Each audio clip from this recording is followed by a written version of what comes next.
दोस्तों, यदि आप उत्तर प्रदेश की वरासत ऑनलाइन करना चाहते हैं, जो भी आपके पिता या माता जिनके नाम खेत थे और अब उनकी डेथ हो चुकी है, या आपके पिता हो सकते हैं, माता, और इसके बाद आपको पता है कि उत्तर प्रदेश में वरासत को ऑनलाइन किया जाता है। इसके बाद उनके पुत्र जितने भी हैं, उनकी पुत्रियां अविवाहित हैं और उनकी माता के नाम खेती ट्रांसफर होती है।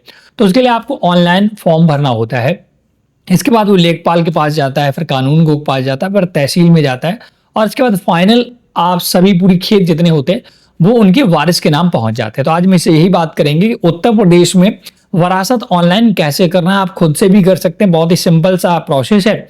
सिर्फ आपकी जिसकी भी डेथ हुई है ना, उसका मृत्यु सर्टिफिकेट बनाना होगा, और साथ साथ सभी लोगों के आधार कार्ड होने चाहिए और परिवार रजिस्टर की नकल, इस वजह से जिससे ये डिसाइड हो सके कि जिसकी मृत्यु हुई है उनके कितने वारिस हैं, किसके किसके नाम खेत जाएंगे, जैसे कितने उनके पुत्र हैं, कितने अविवाहित लड़कियां हैं, और अगर उनकी वाइफ मतलब कि आपकी माता भी जिंदा है तो उन सभी के नाम खेत जाते हैं ना। तो उन सभी का डिटेल आपके पास होना चाहिए और आसानी से आप वरासत ऑनलाइन करेंगे। पूरा प्रोसेस लाइव करके दिखाऊंगा, A to Z आप पूरा वीडियो देखिएगा, जैसे किसी प्रकार की समस्या ना हो। तो चलिए पूरी डिटेल के लिए हम ले चलते हैं आपको डायरेक्ट कंप्यूटर स्क्रीन पर। तो सबसे पहले आपको अपना ब्राउज़र ओपन करना है और यहाँ पर लिखना है वरासत, ठीक है ना, और ऑनलाइन लिख करके आपको सर्च करना है। तो देख सकते हो उत्तर प्रदेश का wad.up.nic.in का ऑफिशियल जो पोर्टल है, राजस्व न्यायालय कंप्यूटरीकृत उत्तर प्रदेश, इसी का आ जाएगा। और जैसे आप इस पर क्लिक करेंगे तो आपके सामने इसकी पूरी वेबसाइट खुलेगी। यहाँ पर आने के बाद आपको 3 ऑप्शन देखते हैं। तो पहला उत्तराधिकार वरासत हेतु आवेदन प्रपत्र RC9, ये वाला यहाँ पर दिख रहा है ना, और इसी पर क्लिक करना। ऑनलाइन आवेदन करने के लिए यहाँ पर क्लिक करें, पर क्लिक करना है। अब आपके सामने ऐसा पोर्टल आएगा। आपको यहाँ पर कोई भी एक मोबाइल नंबर एंटर करना है। मोबाइल नंबर पर OTP भेजे पर क्लिक करना है। आपके मोबाइल पर OTP जाएगा, वह एंटर करना है, कैप्चा डालना है और लॉगिन करें पर क्लिक कर देना है। अब दोस्तों आपके सामने ऐसा फॉर्म खुलकर आएगा। हमारे में पहले से एक आवेदन है तो यहाँ पर आवेदन दिखा रहा है, बट मैं आपको नया फ्रेश करके दिखाऊंगा। तो आपको देखें यहाँ पर एक ऑप्शन मिलता है आवेदन की प्रविष्टि, यहाँ पर दिख रहा ऑप्शन ना, इसी पर क्लिक करना है। तो ये दोस्तों एक नया फॉर्म आपके सामने खुलेगा और इसी फॉर्म को आपको भरना होता है। ये फॉर्म लगभग 4 भागों में है। पहला भाग देख सकते हैं, आवेदक का विवरण यहाँ पर भरना होगा। अभी मैं समझाऊंगा। इसके बाद मृतक का विवरण भरना है। भाग 2 में खातेदार का स्वामित्व मतलब कि खतौनी वगैरह का विवरण भरना है। वारसों की संख्या भरना है। लास्ट को सुरक्षित करना। कुल मिलाकर 4 भागों में बहुत ही सिंपल फॉर्म में भरना है। तो सबसे पहले आपको आवेदक का विवरण भरना है। पहले एक एग्जाम्पल के तौर पर मैं समझा देता हूँ। सपोज दैट जिसकी जो मृत्यु हुई है और उसकी पत्नी और 5 बेटे बचे हुए हैं, नहीं, ठीक है ना। टोटल 6 लोग परिवार में थे, 7 लोग, जिसमें कि गार्जियन जो था पिता की मृत्यु हो गई है। अब उनके क्या है, एक पत्नी बची है और बच्चे उनके बचे हुए हैं। तो आप उन 6 लोगों में से मतलब जितने भी हों आपके केस में, किसी एक के नाम यहाँ पर आवेदक बनाइएगा। अगर सबसे बड़ा जो है घर पे उसको आप आवेदक बना लीजिएगा। तो उसका डिटेल आपको यहाँ पर देना है। सबसे पहले आवेदक का नाम आपको देना है। तो सपोज दैट मैं यहाँ पत्नी को आवेदक बना रहा हूँ, ठीक है ना। तो पत्नी का नाम देना है। इसके बाद उनके पिता या पति का नाम, तो यहाँ पर पति का ही नाम दे दें जो मृतक हो गए हैं। इसके बाद आवेदक उत्तर प्रदेश के बाहर का है। अगर उत्तर प्रदेश का बाहर का है तो हाँ करना है, अगर उत्तर प्रदेश का ही है तो नहीं पर क्लिक कर देना है। आधार कार्ड संख्या, आवेदक का आधार कार्ड संख्या यहाँ पर डाल सकते हैं, वैकल्पिक है अगर आप डालना चाहें तो। मोबाइल नंबर एक आपको जरूर देना है जिससे आपको सारी डिटेल मिलती है। ये डालने के बाद सुरक्षित करे पर क्लिक कर देना है। तो आप आवेदक जब उत्तर प्रदेश का बाहर निवासी नहीं पर क्लिक करेंगे तो आपसे सबसे पहले यहाँ पर मंडल मांगता है। तो आपको अपने मंडल का डिटेल यहाँ पर सिलेक्ट करना है। जो भी आपका मंडल पड़ता हो वो आपको यहाँ पर सिलेक्ट कर लेना है। और इसके बाद जनपद सिलेक्ट करना होगा, आपका जनपद कौन सा है।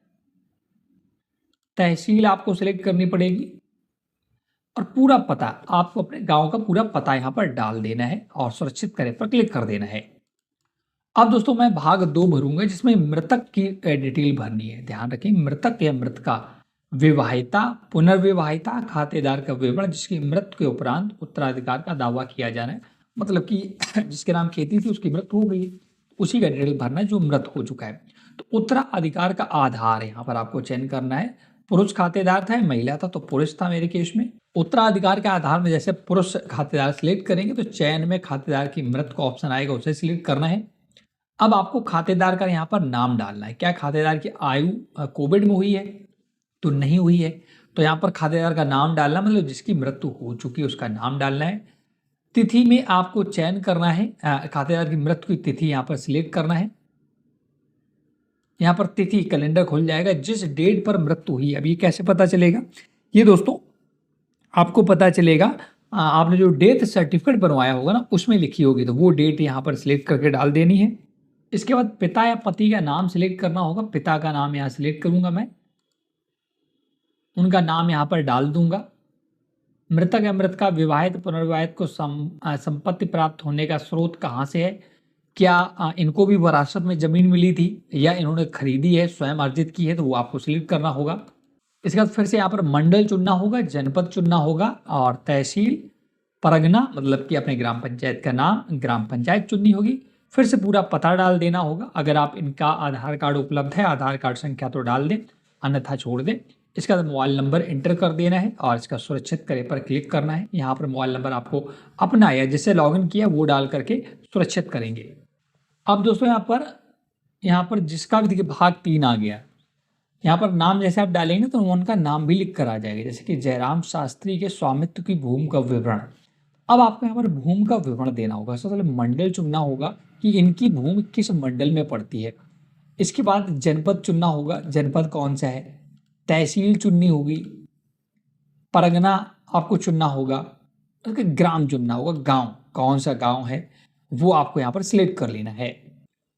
अब भूखंडों की संख्या दोस्तों, इनकी कितने गाटा संख्या वो भरना है। जैसे कि मेरे केस में 2 है तो मैं 2 सिलेक्ट करूंगा, आप वाले में 1 2 3 जो भी है वो भरना होगा और बारी बारी से उन्हें ऐड करना होगा।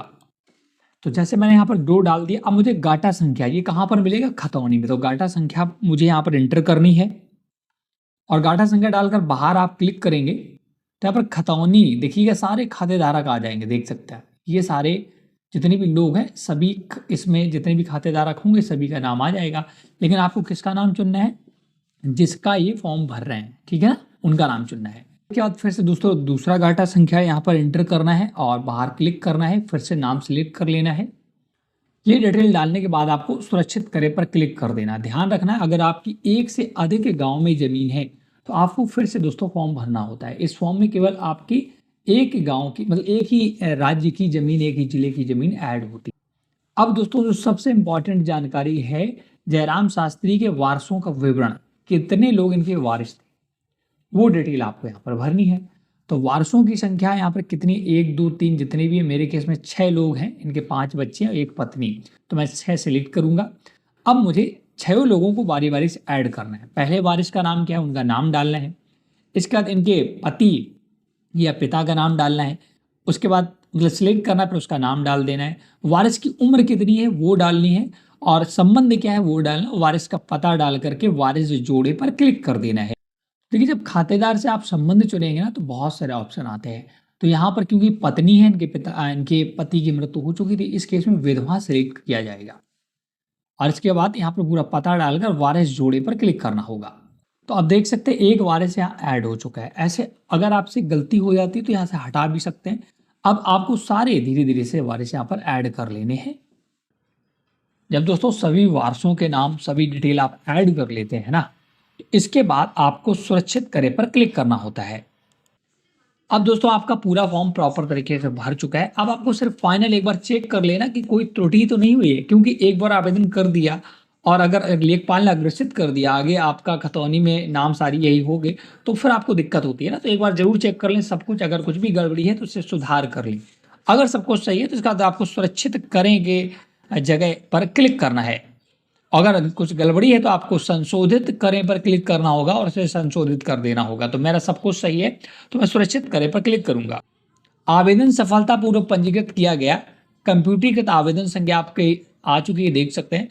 अब आपको इसे नोट करके रख लेना है और इसका फॉर्म अभी दोस्तों आपको प्रिंट करना होगा। तो मुख्य पृष्ठ पर जाए पर क्लिक करना होगा।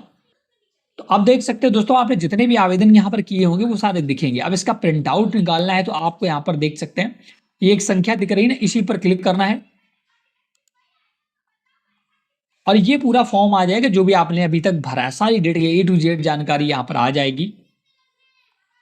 मैंने चीजें हाइड कर रखी है तो एक बार आप इसे सब कुछ ओके कर लें और इसका प्रिंट आउट ले लें। प्रिंट आउट लेने के बाद दोस्तों इस फॉर्म का, और जितने भी यहाँ पर आपके वरासत वाले थे, जितने भी आपके लोगों के आपने यहाँ पर ऐड किए हैं नाम, उन सभी का आधार कार्ड, डेथ सर्टिफिकेट ले जा करके अपने नज़दीकी जो भी आपके हलके में लेखपाल होगा उसको देना होता है। ध्यान रखिएगा, सारे कागजात आपको ऑफलाइन तरीके से अपने लेखपाल को भी देने होते हैं, जैसे कि सभी के आधार कार्ड, जिसकी मृत्यु हो गई है उसका डेथ सर्टिफिकेट, और ये फॉर्म सब कुछ प्रिंट करके आपको अपने नज़दीकी लेखपाल को देना होगा। वो फिर आपका चेक करेंगे, अग्रेसित करेंगे, फिर आपके तहसील में जाता है, वहाँ कानून को चेक करता है, इसे तहसीलदार चेक करता है, तब आपके लगभग 30 से 35 दिन का समय लगता है, जिसमें आप प्रॉपर तरीके से ये फॉर्म आपका वरासत आ जाती है। तो इस वीडियो में इतना ही।